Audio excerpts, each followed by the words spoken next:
Hey guys, what's up? So I don't know what I expected when I downloaded the Black Ops 3 beta on PC.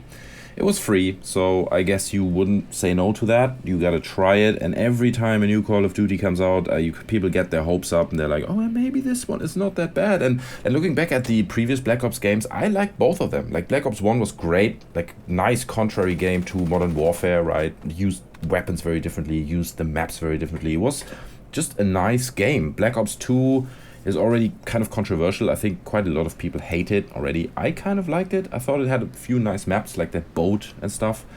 Enjoyed the game. Not a bad game at all.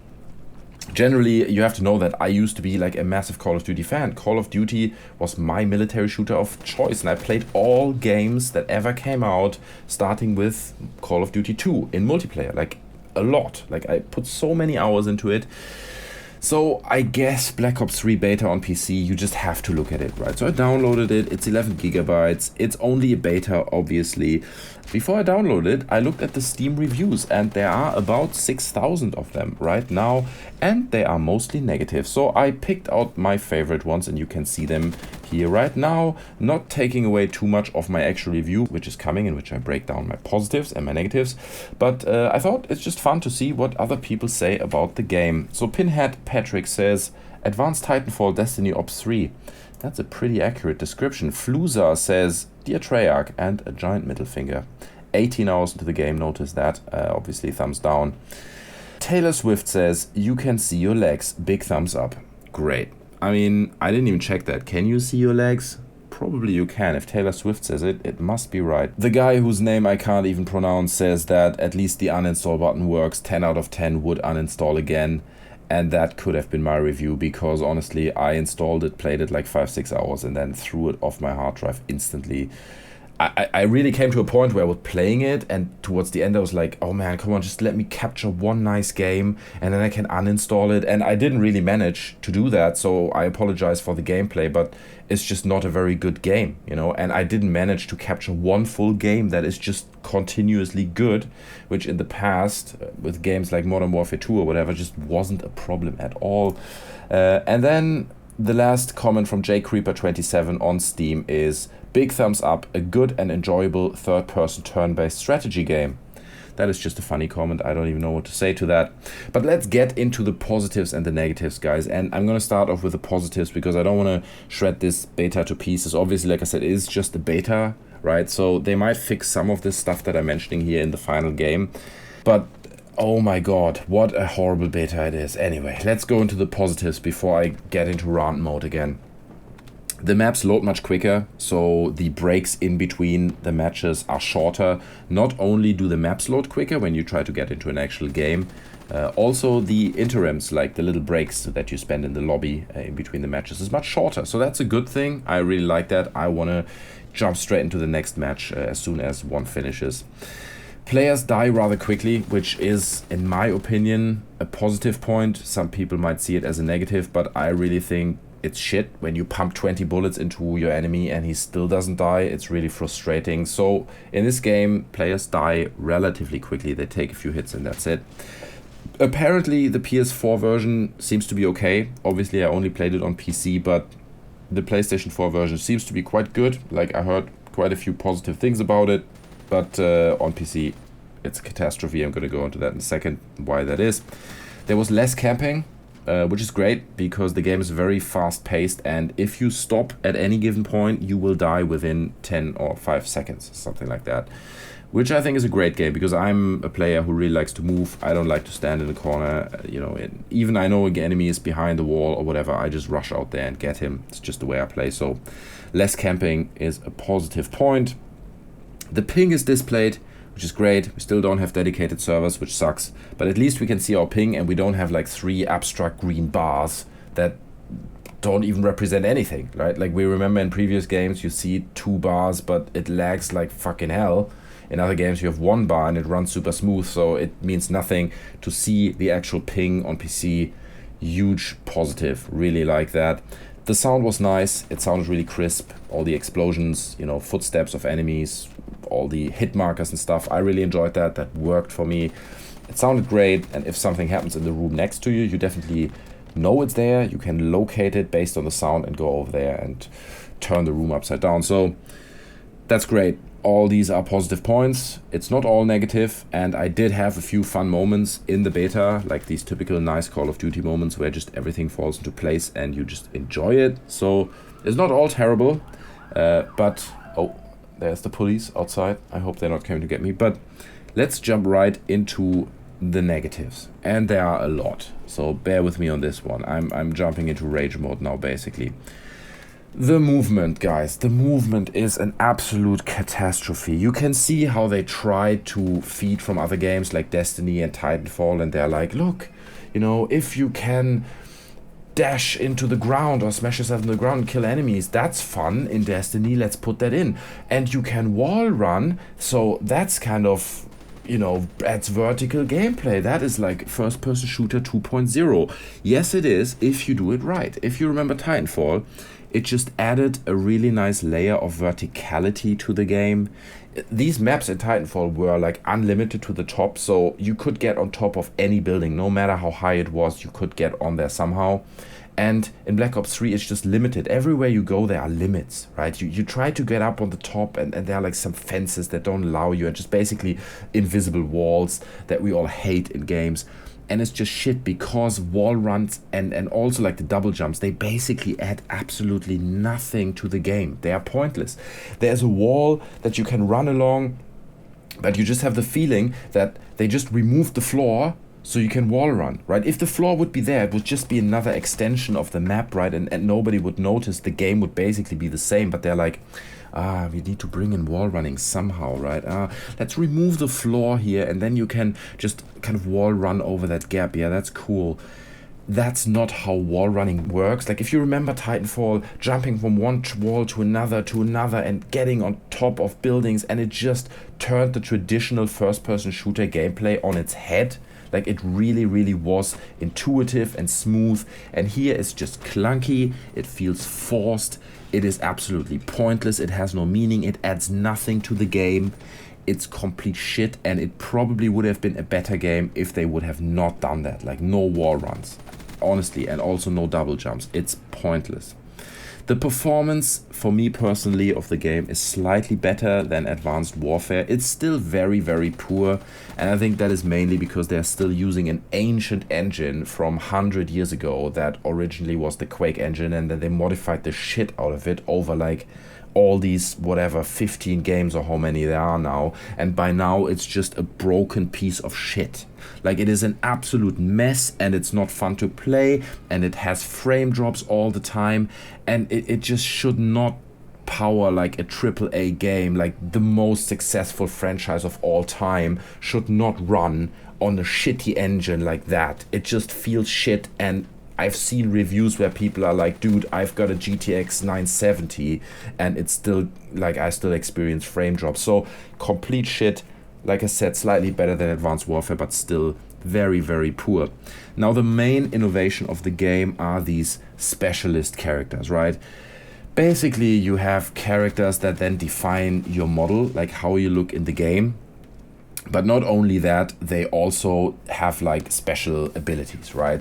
So, like I said, one guy, like in Destiny, jumps up high and then he smashes in the ground, and then in a radius of like a few meters kills everyone, which is really annoying. Another guy has like a crossbow or some kind of bow that if it hits you, you explode. Most people I found use the vision pulse, which is basically a wall hack. So you kind of have a pulse rippling out of you as a character, and then you see enemies marked in walls as little red silhouettes. Again, completely pointless, because you have that like once, twice, maybe 3 times in one match, not more than that. So this kind of vision pulse maybe gives you 1 or 2 frags, maybe 3 if you use it wisely. And that's it, you know, it's basically pointless. Again, it feels very, very forced, and it feels like something that they've seen somewhere else. They're like, oh yeah, we have these specialist characters, and then they can sell it with a story around it. But it's a complete piece of shit. It means nothing, and it doesn't change the game. And mainly, it avoids character customization, because your character model is defined by the look of this specialist character, right? And if you don't like that, then that's pointless. So why don't they turn it into, like, I don't know, some kind of perk where you say, I can still build my own character, but I can just use the crossbow, or I can just use this ground smash feature or whatever, right? So again, it doesn't make much sense. It feels very forced, and sadly enough, that is basically the main innovation of the game. Speaking of the gameplay itself, like, if I remember Modern Warfare 2, right, you had maps like, I don't know, for instance, Rooftop, right? You remember Rooftop in Modern Warfare 2? It's basically a mirrored map. You have a base on each end, and you meet in the middle, and at any given point in the game, you kind of had a rough idea where the enemies are. Yes, every now and then you get surprised, guy behind you shoots you in the back. But every time that happens, you're like, oh fuck, I could have known that. I should have turned around, because yes, they spawn there now. Like, it was foreseeable. So it gave you a little bit of control just in terms of running around and not dying.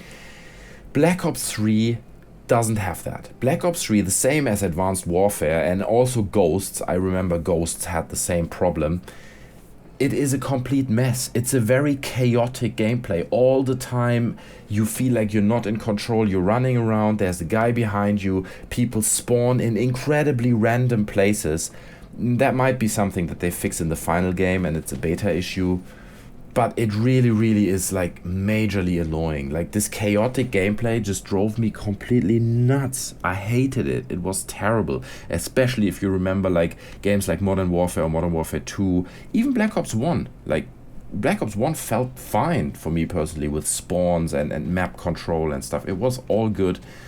It's a mess. It's an absolute mess in this game. And not only that, there are like a few mechanical things, like just gameplay mechanics that are terrible. Like, for instance, hipfire accuracy. How often did it happen where I'm standing there and I mean, like I said, I've played every single Call of Duty game since Call of Duty 2. Hipfire was never a problem. You know, yes, sometimes you fail and there is a bit of a flinch going on with bullets that you fire from your hip, and that's fine. But here, you just hit the enemy and he's like 2 meters in front of you, but you don't aim down sights, and the bullets just jump all over the place. You don't even hit him once. It's crazy. That, in combination with the chaotic gameplay, just breeds an incredible amount of frustration. And so often you're just sitting there like, fuck man, that didn't just happen. Like, that didn't just happen. And it's an absolute mess. And then there are a few things, like, for instance, you need to attack a guy with a knife twice so he dies. Not always. Like, sometimes you get the instant knife kill. But I had it that I hit a guy and I get the hit marker and I get that sound that you hit him and he doesn't die. And it's like, and I had this moment where I was like, what? And you turn around and kind of in a panic move then hit a few bullets in him and then he dies. But like, what the fuck? Like, such an essential gameplay mechanic, like knifing. I mean, yes, I know it's been made fun of in the past that people can take 2 or 3 bullets to the chest or whatever, and then with a knife to the knee you just kill him instantly. But it's a Call of Duty thing. You can't change these kind of things, you know, unless they're miserably bad. Like, I don't know, in Modern Warfare 2 maybe the noob tubes or something that just sucked, so that's something you would change in the next game. But a knife kill, turn it into a double knife kill, that's just unbelievable stupid. So I don't understand why they did that. The grenade throwing distance is another thing. Like, so often you're just behind some kind of van and you know the enemies are behind it, and you throw a grenade towards the van and you aim really high so it flies over the van, but it doesn't. Like, it just dies off halfway through its flying path and then ends up on top of the van and explodes, and you're like, what? Why is that? I mean, these grenade distances, that the throwing distance is just ridiculously low. And nearly every time I was like, oh yeah, I see where the guy is, and you just chuck it over that little mountain and he's there, and it's just like boop, boop, boop, falls back on you, and you're like, dude, oh man, it just sucks. Basically it renders grenades useless, in my opinion. Like, unless you just throw them down a corridor or something, that's what you can do. But anyway, so there are so many negative points. I really could continue forever, but this video is already way too long, so I'm gonna come to my verdict now. I think Treyarch took pieces from other games that work really well in these games, like pieces from Destiny, pieces from Titanfall, but then they had no idea how to turn it into something that works. Just by taking a first-person shooter and adding wall running to it doesn't make it a good first-person shooter. You need to balance it. You need to incorporate it like in a thoughtful way into the gameplay mechanics. You can't just take like the ground smash feature from Destiny and put it into this game and it turns it suddenly miraculously into a great game. That's not how that works. You need to think it through, what makes sense, and if you make a decision like wall running, that should inform everything in your game, right? Every map should be tailored to wall running. Like, it needs to be thought through, and that's just what they didn't do. They didn't think anything through. They just puzzled together all these features from different games and thought that hopefully it will turn out to be a great game. Well, it didn't. It turned out to be an absolute mess, a catastrophe of a game, and I couldn't hit the uninstall button quick enough. I really couldn't. I'm so happy that Activision and Treyarch let us try it before we buy it. That is actually really nice, and they did that as well with Advanced Warfare, and I'm really happy that they let us try that one as well, because I would never buy these games. Like, Advanced Warfare and Black Ops 3 are just terrible, terrible games. And even in a Steam sale for like £5, I would not buy this game, because it's an absolute waste of everyone's time, and it's just shit. There are so many things that are really, really bad. So guys, these are my thoughts. I know it was a bad rant and I don't want to go all crazy and stuff, but I'm sure you have your own thoughts. Did you play the Black Ops 3 beta? Do you have any positive things to add? Anything that I forgot? What's your experience? I haven't heard anything about the Xbox One version, whether that's good. I heard, like I said, the PS4 one is actually pretty good. So leave your thoughts down in the comment section below. I'd really appreciate that. You can also like the video if you enjoyed it. You can subscribe to my channel, share the video, do all the good stuff. So guys, as I said, hope you enjoyed the video. Otherwise, take care and I'll see you next time. I'm out. Bye.